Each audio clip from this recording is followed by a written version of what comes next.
I also believe that all the values that founded the European Union at the very beginning are indeed liberal and based on a liberal approach to the economy and to life itself.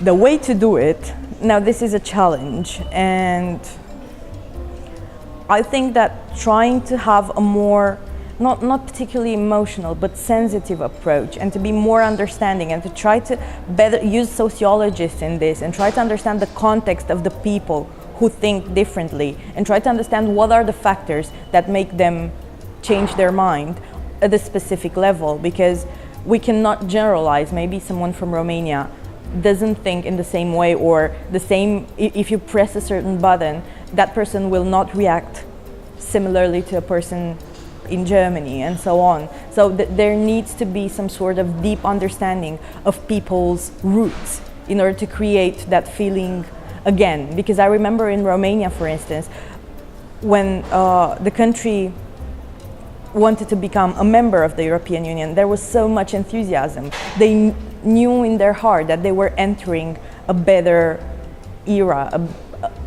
They wanted to become members because they trusted it was going to be a good thing. So I think that goodness still exists. It just needs to be reminded to them.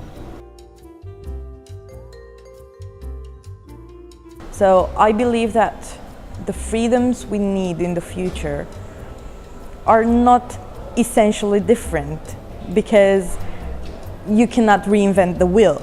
So they are the same. It's a matter of how do you package what you want to achieve.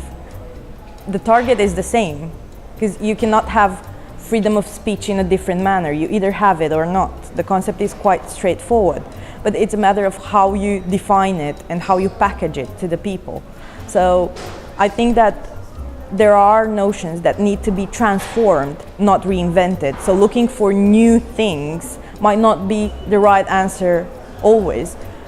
And the example that I would like to give right now is, for instance, what happened in France, forbidding certain cultures to wear certain clothes to the shores. That's not particularly freedom. That is forbidding something, and that's not the essence of freedom. You should be able to choose for yourself whether you want to be free or not, because otherwise you're not free anymore. So if you're forced to be free, are you really free?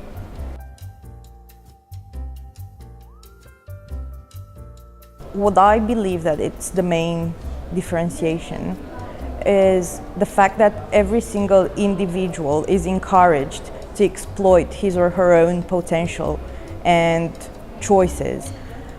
The fact that we encourage individuals and not groups of people in particular to be free, because the whole thing goes around the idea of freedom, is one of the things that characterizes us the most. Because without liberals, there will be no human rights. Without liberals, there will be no economic freedom, no competition, no meritocracy, nothing that defines us today as a society, although there are some things that we take for granted.